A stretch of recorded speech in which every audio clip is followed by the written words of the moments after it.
Laboratory procedure, simple one-step, SOS, stool processing. I'm by the names of Daniel Ebert, a clinician at Wakiso Health Center 4. Today I'll be taking you through a step-by-step approach to screening a child presumed to have tuberculosis. TB screening and presumption should be done by qualified health workers. Approach to screening and diagnosis of TB in children 0 to 14 years. Step 1 is TB symptom screening, including history of TB exposure or contact. Step 2 is to perform a thorough clinical examination. Step 3 is to identify children who require further evaluation for TB. Step 4, we use the diagnostic tests as indicated to diagnose TB. And also, we request a stool sample to perform SOS. Finally, step 5 is to use the diagnostic algorithm to make a decision. Sample collection and transportation. Requirements: stool container, request form, personal protective equipment, like gloves and lab coat, clean plastic bag, absorbent material such as cotton, sample collection material, like diaper, nappy, clean bowl, potty, sample carrier such as kidney dish. Explain to the patient on the test to be done and the purpose of a quality stool sample. Complete the request form with the patient details. Label the specimen container with patient name, age and sex. Before stool is processed, examine its consistency using the Bristol stool scale on the left. The type of stool guides on how to handle the stool sample during processing. Type 1 to 5, solid formed stool, requires weighing approximately 0.8 grams or thumbnail size for processing. Type 6 and 7, liquid stool, should be pipetted. This is a simple bench guiding aid for collecting stool sample. 4. Simple one-step stool analysis. Preferably collect the stool sample during the first daily bowel movement. If possible, first empty the bladder, to avoid mixing urine with the stool sample. Put some clean plastic wrap on the spot where the stool will be dropped, to ensure the collection of a clean sample. Avoid contamination of the plastic with soil, detergent or disinfectant. If the stool sample needs to be collected from a child that uses a diaper or a nappy, then either collect the stool directly from the diaper immediately after defecation. Place stool sample up to half full, using the spoon provided with the stool container cover. Do not fill the container to the brim. 2 grams is sufficient for both testing and retesting if the first test is unsuccessful. My name's Joel Kabogo. I work as a laboratory scientist at the National TB Reference Laboratory, which also doubles as the supranational reference laboratory. Sample packaging and transportation. As soon as the stool sample has been collected, store the plastic bag containing the stool container in a clean, cool place avoiding exposure to direct sunlight. Take the plastic bag containing the stool container to the laboratory facility, preferably on the same day that you collected the stool sample. Between collection and testing, stool specimens can be kept at a maximum of 35 degrees Celsius for up to 3 days, and a maximum of 7 days at 2 to 8 degrees Celsius. It is also always preferable to keep the samples in the cold chain. Utilize existing transport system to refer samples. Sample reception and accessioning. Requirements: pen/marker, sample container, request form, lab register, stool analysis chart, personal protective equipment, like gloves and lab coat. Down on PPE, mainly gloves and lab coat. Receive the sample in a well-aerated area. Examine the samples for acceptance and rejection criteria, such as any leakages to avoid cross-contamination, and ensure staff safety. Cross-check the sample details and ensure they match with the details on the request form. Examine the specimens for quality. Register the specimen in the lab register, and allocate a laboratory serial number. Ensure to note in remarks that the sample was stool sample. Pay attention to the form and appearance of the sample. Sample examination and weighing. My name is Dorothy Nachuala. I'm a lab scientist at the Uganda SRL. And today I'm going to be demonstrating how to weigh solid stool before we go on to process the sample. Requirements: Bristol stool scale chart, stool sample in its container, weighing boat/paper, weighing balance, if available, biohazard bag, applicator stick, sample reagent buffer, Pasteur pipettes, bench liner, marker. Examine the stool sample against the Bristol stool chart. For types 1 to 5, solid/formed stool samples, weigh approximately 0.8 grams. After weighing, get a reagent buffer, and label it with the sample ID.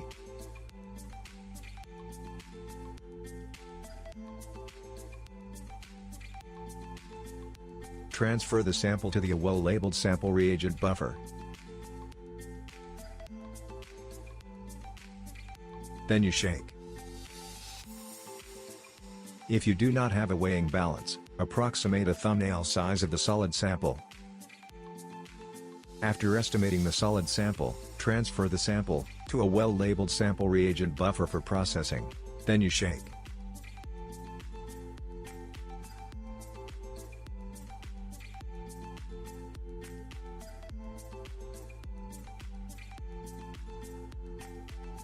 Sample processing and loading. I'm Joanita Namtebi, a laboratory scientist with the Uganda National TB Reference Laboratory. Today we are going to look at how to process stool samples, both liquid and solid. Requirements: MTB/Reef Ultra cartridges, sterile disposable transfer pipettes, sample reagent, SR, Pasteur pipettes, PPE, plastic bag for waste disposal, disinfectant solution, 5% Lysol and 70% alcohol, labeling marker, paper towel, timer, applicator sticks, Gene Expert system, equipped with GX 4.0 software or higher, pipettes, cartridge rack, stool containers.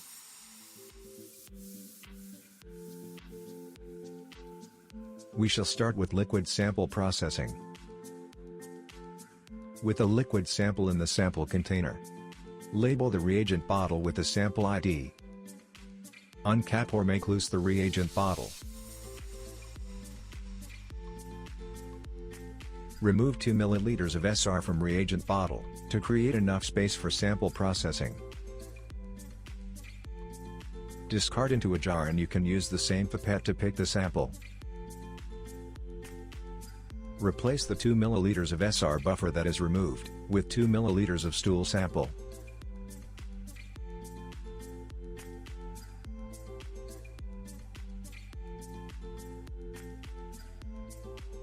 Shake for 30 seconds.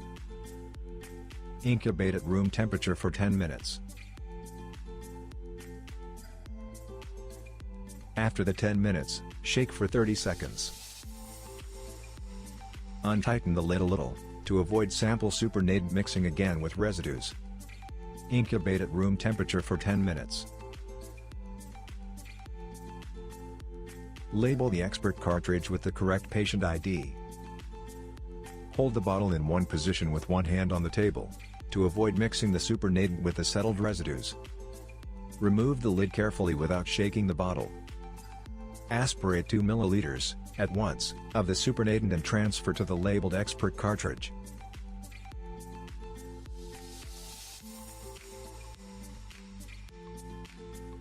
If you fail to take 2 ml or air bubbles are trapped in the pipette, slowly let the supernatant flow back in the bottle. This is very important because air bubbles cause probe check control failure, causing errors 5006 or 5007. Solid sample processing. For solid samples, bring the stick with the stool into the SR, and swirl carefully to remove the stool from the stick. Shake the solid sample in the SR bottle gently. Set the timer for 10 minutes and wait. After the 10 minutes, shake again for 30 seconds. Loosen the cap a bit.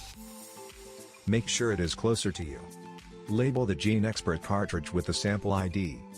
After 10 minutes, aspirate 2 ml of the mixture and transfer to a well-labeled cartridge. In case the bottle shakes, leave the mixture to stand for extra 5 minutes.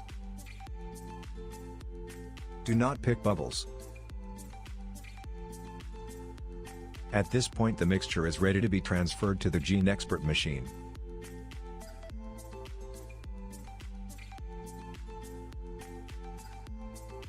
Go to Create Test. Scan the cartridge. Enter patient name, age, and gender and indicate SOS. Enter the sample type. In the notes we can put simple one-step. The software will require you to confirm your password and user details.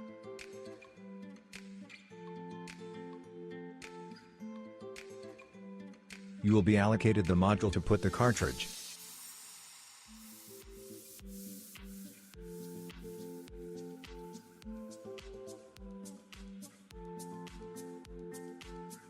That will be the end of the process, so we wait for the results. Data reporting, analysis, and evaluation.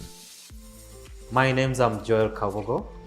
I work as a laboratory scientist at the National TB Reference Laboratory, which also doubles as the supranational reference laboratory. And in this session, I'm going to take you through a session on data reporting, recording and analysis, and evaluation. Requirements: GeneXpert machine, printer, lab register, pen, blue and red, request form. Click on the GeneXpert software, open View Results. After this, proceed to select the result of interest.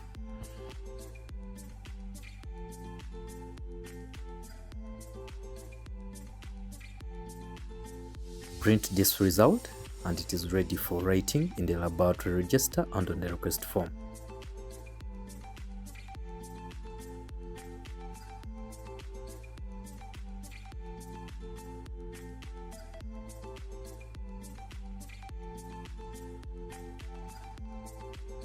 We record our results in our lab register. We also note down on the GeneXpert request form. Make sure all details match on the request form and patient sample. We have various details here.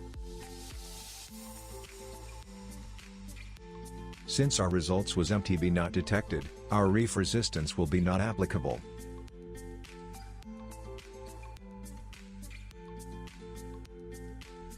Do not forget to add the date of reporting. You can then refer or send these results to the clinician.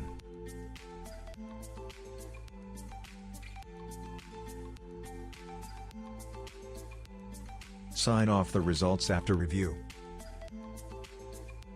You can now send the results to the clinical team to manage the patient accordingly.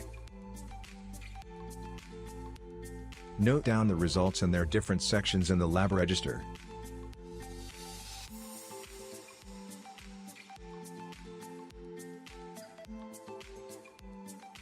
Use codes in the lab register while recording results.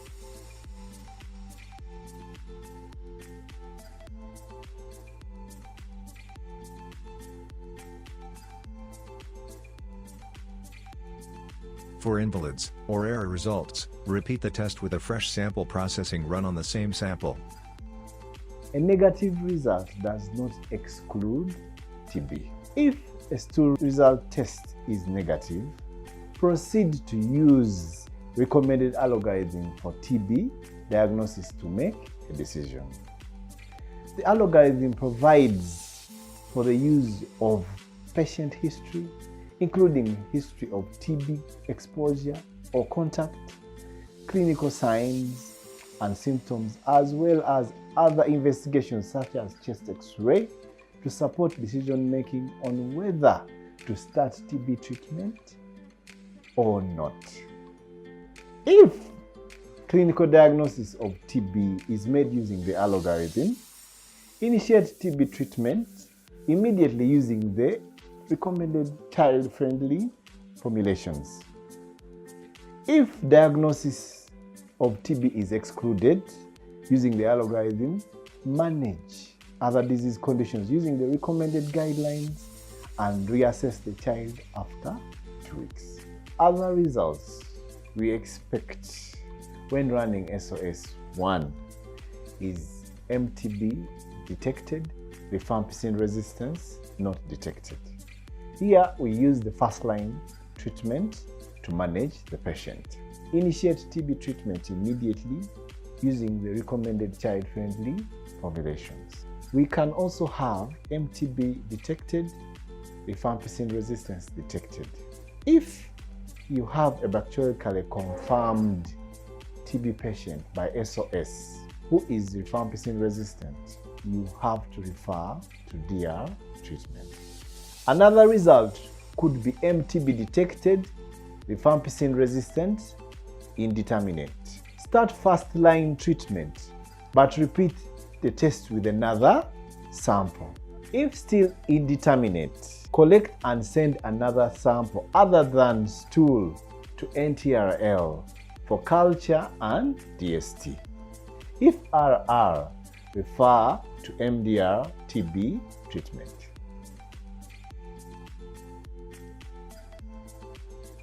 My name is Tezra Rita. I'm your facilitator. I'm going to be taking you through quality control and quality assurance. In this particular session, I'll be taking you through how to run a GeneXpert sample for proficiency testing. Requirements: DTS panels, dried tube specimen, pasteur pipette, cryovial rack, result form, timer, SR buffer, cartridges, gloves, laboratory register. Examine PT received package to ensure 5 well-labeled sealed DTS samples have been sent to your laboratory.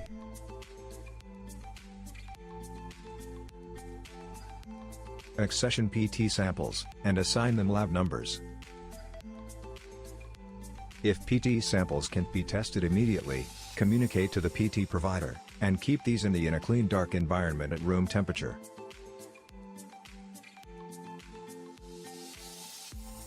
Document the samples in the lab register. Following PT instructions to run the PT samples. Aseptically add 2.5 ml of SR to the DTS. For each DTS use a new SR buffer.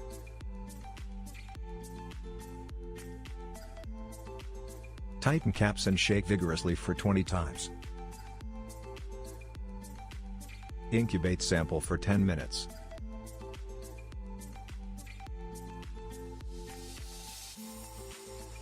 After 10 minutes, shake sample again for 20 times, followed by 5 minutes incubation.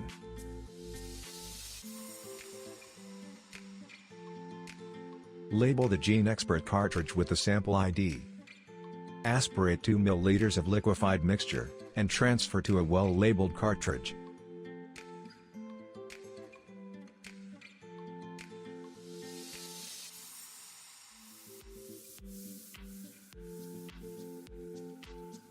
Loading samples in the GeneXpert machine.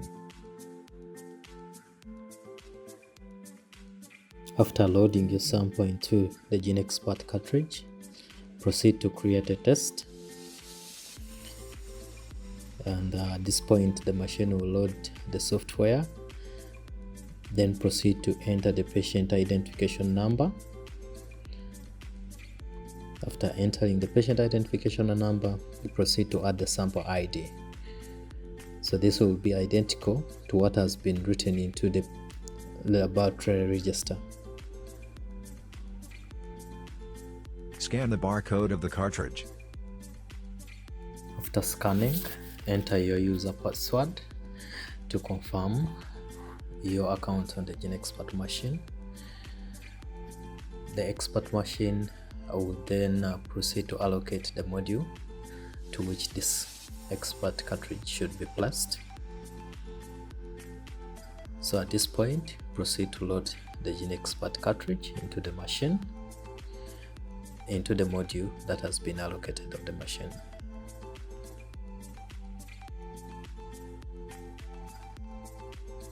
So at this point, you leave the machine to run the sample until results are out.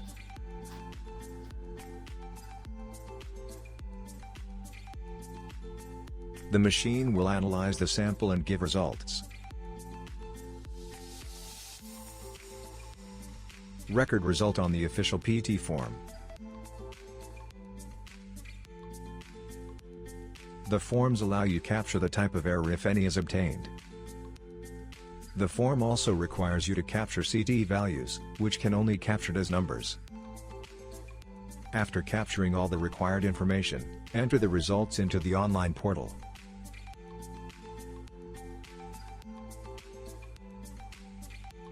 The system of online PT is used to access GeneXpert PT results and also is used to report the results. So this system has been developed to enhance real-time access of results by the sites and also to help the National TB and Reference Laboratory to timely analyze results. This system is available and can be accessed on all available web browsers. And when I go in Chrome, I'm going to type in slugpt.com. So that is the link. So after typing in slugpt.com, it's going to direct me to this page. So when it directs me to this page, I'm going to click on login. So my username, I'm going to paste it there. And then I'm also going to put in my password. So after putting in my username and password, I'm going to proceed to login. It will direct me to this window. So this window has the account profile. And then on your right, it has results, it has reports, it has profile and logout. Immediately after filling in your GeneXpert PT form that comes together with the samples, you will have to proceed to go to your results. So it will direct us to a list of schemes, and we are going to click on GeneXpert. It will bring a window of the different rounds that have been provided by NTI. So in this case, I'm going to concentrate on round 2, 2023, and I'm going to click on that to enter my results. It gives you a provision to attach a hard copy of the form that you've already entered on result, and this form we are referring to is the GeneXpert PT form. So when you go to the section of adding PT results, so it has different slots where you're going to be adding in results. The first slot is on assay model. So the assay model we are dealing with is that GeneXpert has two models, RIF and also RIF Ultra. So we are going to click on RIF Ultra. You proceed to the next thing, which is panel ID. So the panel ID we are going to enter sequentially from A1 to A5. So you click on A1. You're also going to click the machine serial number. So this is 1000-23466. This is my machine serial number. Then GeneXpert A1, what was the results of MTB is low. So that's what I'm going to click on. Then what was the GeneXpert for results for rifampicin for A1? For A1 on my results is non-detected. That's what I'm going to enter. Then I'm also going to enter the probe values. So these are cycle-threshold probe values. So the first one, the first cycle-threshold probe we are looking at is IS1081 to IS6110. So on my reading for sample A1 to a 16.9, so I'm going to enter that.